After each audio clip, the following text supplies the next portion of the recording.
All right, what's up everybody? A little bit different video for you guys here today, but I just got off a plane, got a rental car, got in that rental car, drove to this hotel, which I'm gonna be at for the next several days because I'm teaching 3 back-to-back classes out here in Texas.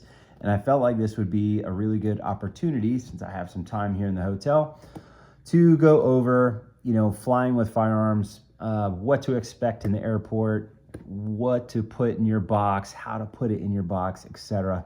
I think this can be a fairly intimidating process for some people, especially if they don't do it a ton. I fly probably, I would say, well, I'm checking guns probably 60 to 70 times per year. And so I check firearms quite a bit at the airport. And so I've learned a lot by doing this over the last couple of years. And so I think the first thing that everyone needs to know is every experience that you have in the airport in regards to checking at the check-in counter, checking these things in at the check-in counter, is going to be different every single time.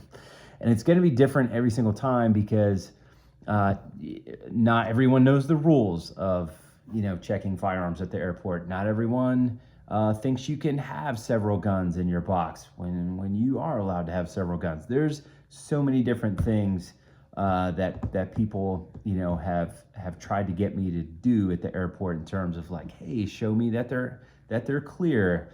And it's like, more on that in a little bit, but you guys get the point. Every single experience is going to be a little bit different based on the person behind the counter. So what I like to do is have the TSA rules as well as the airline rules brought up on my phone, just as like a quick reference in case I have someone that's kind of confused. I can bring this up on my phone and just be like, look, here's the rules, just in case you want to reference something. By the way, like, I try to always be nice. Like, it doesn't really get you far if you're just a dick to them, even though they could be a complete dick to you. Just be nice, like, is not going to get you anywhere by being a turd back. So I try to be nice, and I think that it has gotten me way further than, trying to be a pretentious turd. So like, I'll just have the rules on the phone, just like, hey, just in case you need a reference, like, look, here's some of the rules. Here's not only the TSA rules, but your airline rules, etc. I typically fly Delta Airlines for the most part, 99% of the time. How many times I've had to do that, like bring up rules? Not very many. But I think it is a really good idea to have rules at least, somewhere handy, whether you print them out or whether you have them up on your phone, just ready to, go straight to in case you want to reference them with that person at the check-in counter. So every situation is going to be a little bit different. Every airport is probably going to have some different check-in rules. For instance, the airport that I typically fly out of locally, which is Raleigh-Durham International Airport in North Carolina, RDU, they used to open up the gun boxes like almost every time. Now for like, I would say the last almost 2 years, they haven't opened this box, not one bit. They've never asked for the key in the last 2 years. They've never wanted to open it. In fact, they used to take it over to oversized baggage, and they don't anymore. They just throw it on the thing and they go, hey, listen for your name, and they never call your name. It just never happens.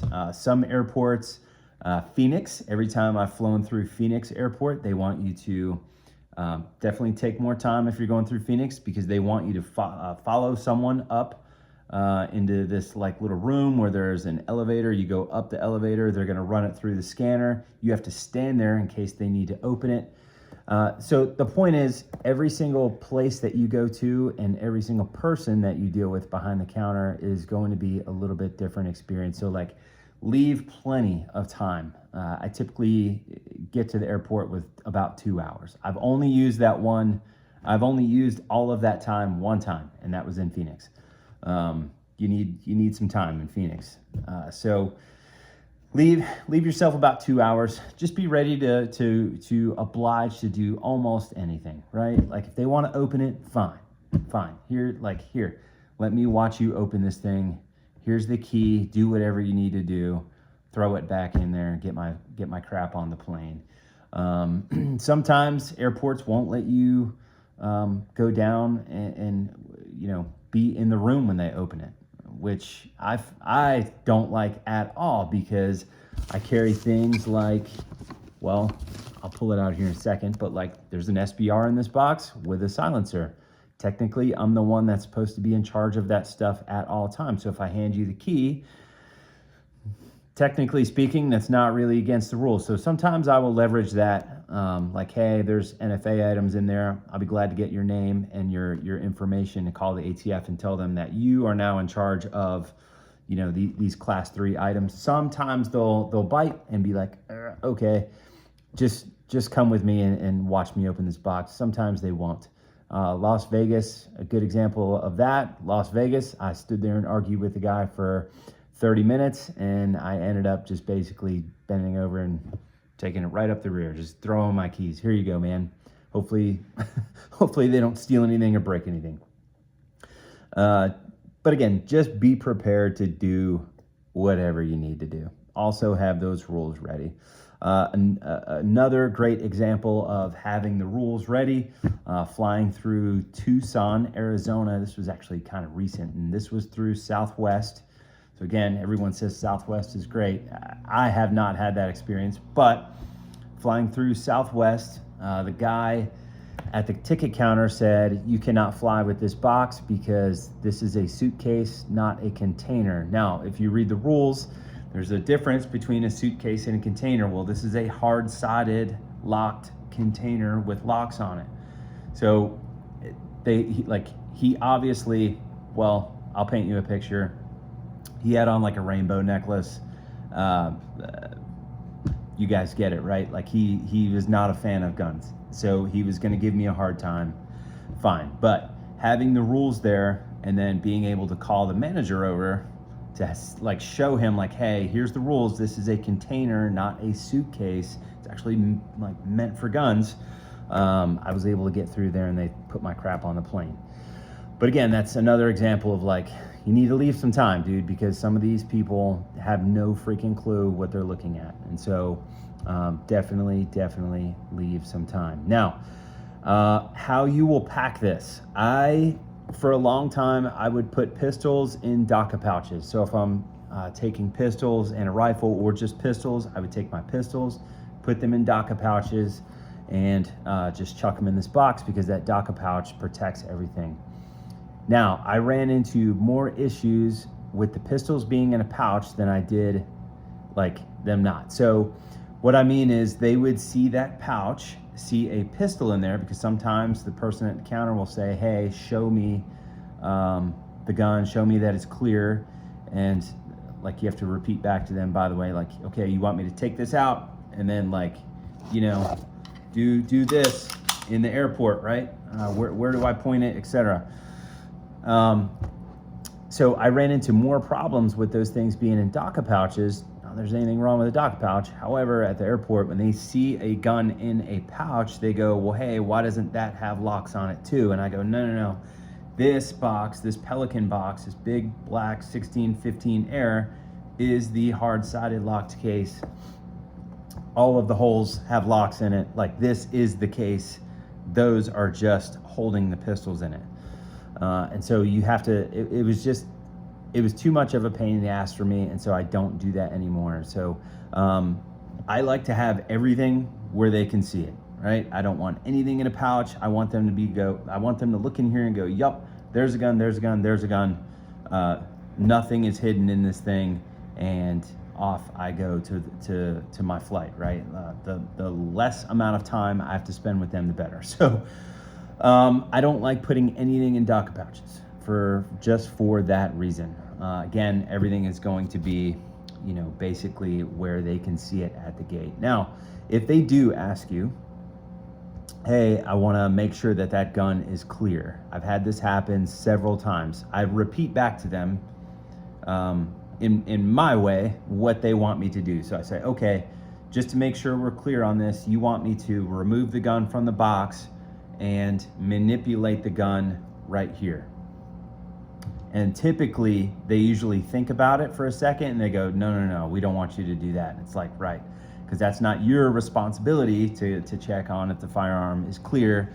When you sign this piece of paper and chuck it in the box, this is stating that you are responsible for these things to be clear. So I repeat it back to them. Now, one time in Boston airport, I had a guy want me to do that, and I said, no, I'm not taking the guns out in this super busy airport. And like, it's Boston, man. I know people don't like these things here. So he said, well, can I look at it? And I said, sure, by all means, right? So, and he looks in my box and he goes, well, where is it? And I had 2 pistols right here. I'm gonna show you guys the box here in a second, but like 2 pistols and my rifle, which was broken down, which I would highly recommend, by the way, especially for not so free states. Break it down, upper, lower, sitting next to each other. I said, right there. And I pointed at the rifle, and he grabbed the upper and he held the upper in the air like this and basically looked at it and he said, good, no clips. And he put it back in the box. And what I was thinking was like, dude, some airport cop is gonna see this guy waving an AR-15 around. Granted, it was just the upper, but like someone's gonna see that and freaking shoot this guy or something. Like, I don't know, man, like not very smart. But again, the people that you deal with behind the counter, probably for the most part, it's safe to say, are not gun people. They are just there working the counter as a job, right? So be prepared for basically anything these people throw at you. Ammunition.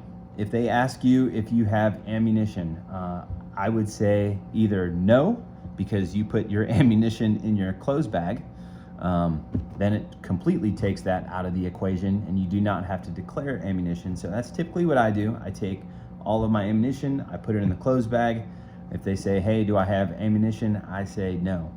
Now, if you want to carry your ammunition in your gun box and they say, do you have ammunition? And you say yes, and they ask you how many pounds, the answer is 11 pounds. If you have 20 pounds, the answer is 11 pounds, okay? You're only allowed to carry 11 pounds. Now, will they weigh it?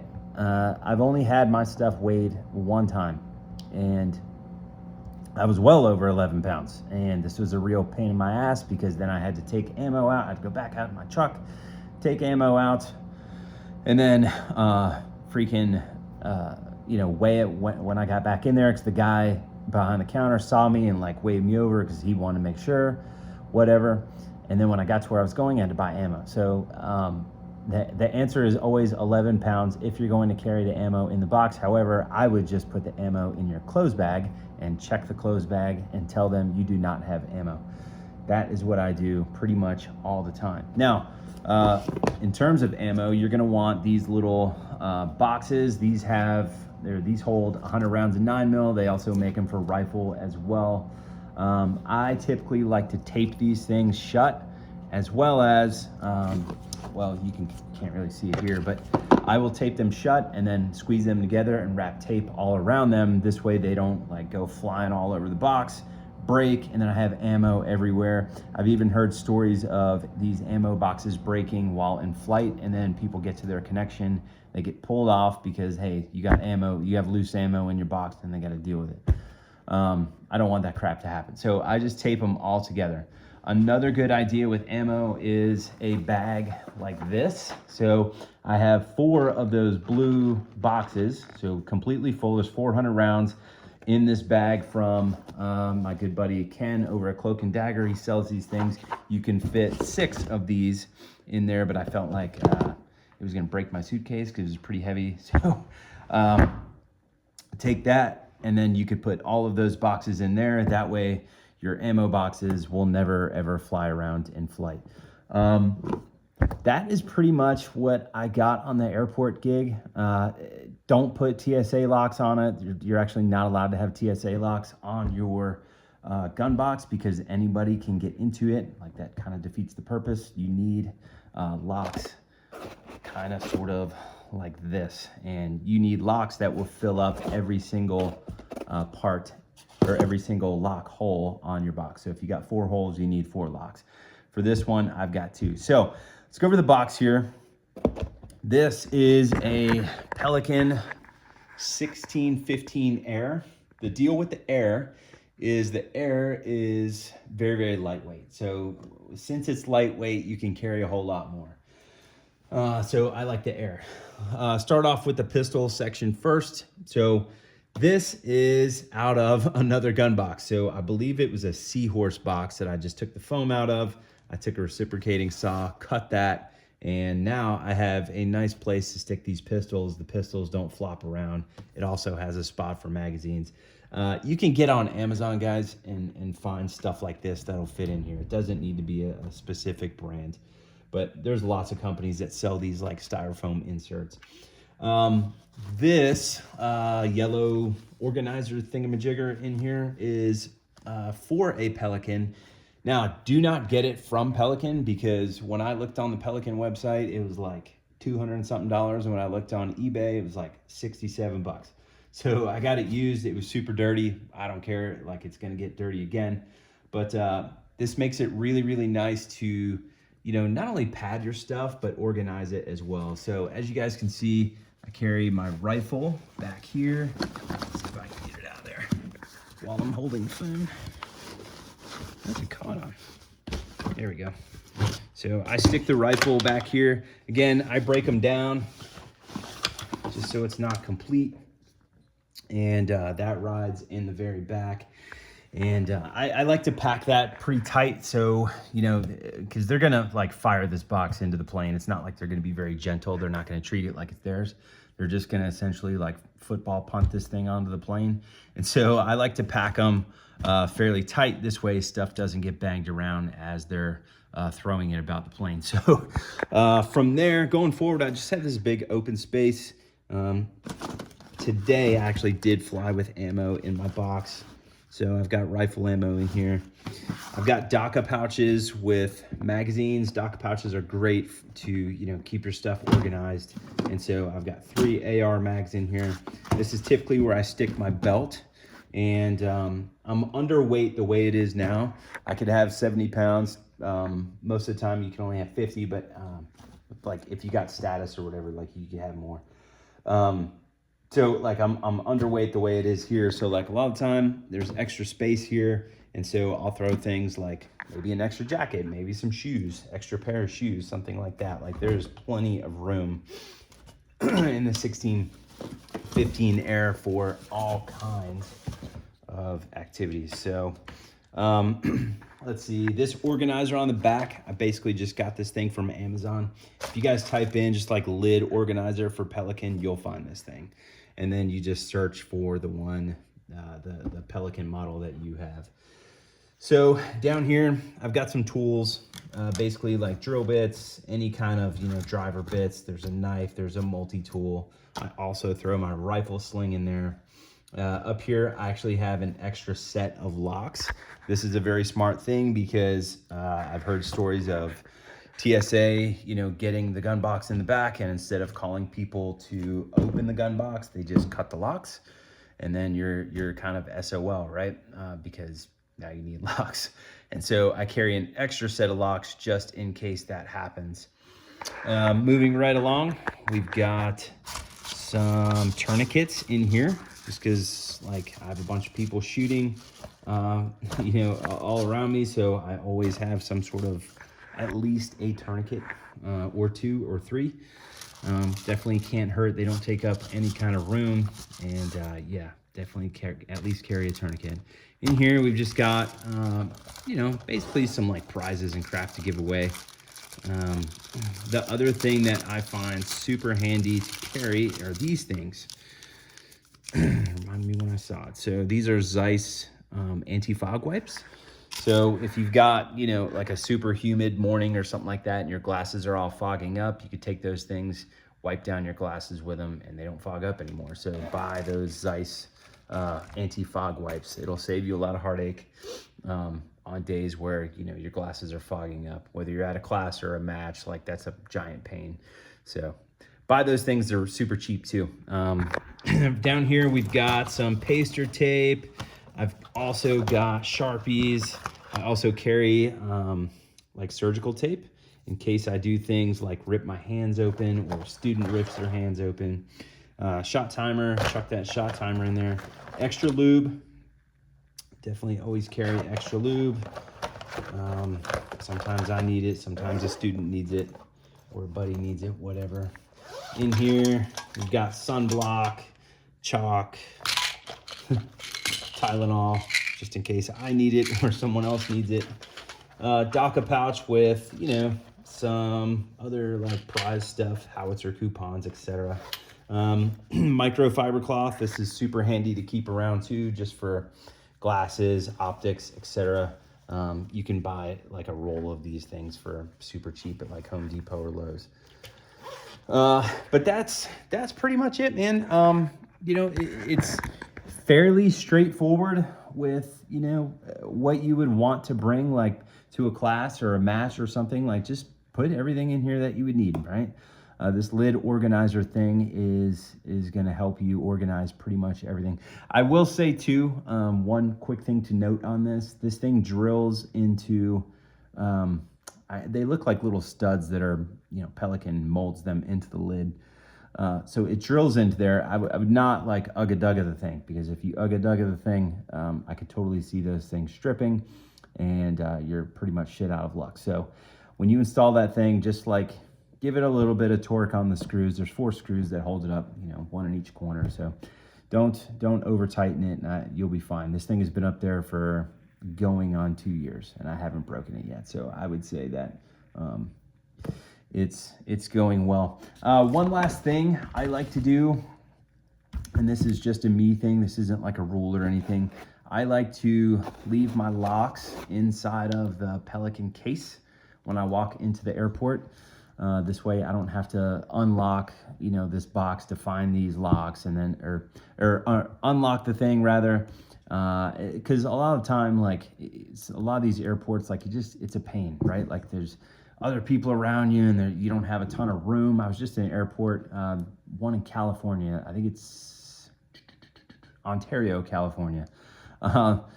Those little like the scale area, like it is not big at all. And so like opening these locks in that little, you know, section where this box barely fits in, like it's a pain in the ass. And so I leave the locks inside of the box. And then when I get done filling out my declaration card, and I throw it in there, I just take the locks out, lock the box up, and ask what do I need to do next with this thing. So anyway, again, this is a Pelican 1615 Air, and that is pretty much everything on this, guys. If you guys have any questions, comments, go ahead and drop them in the comment box below. As always, happy to answer them for you.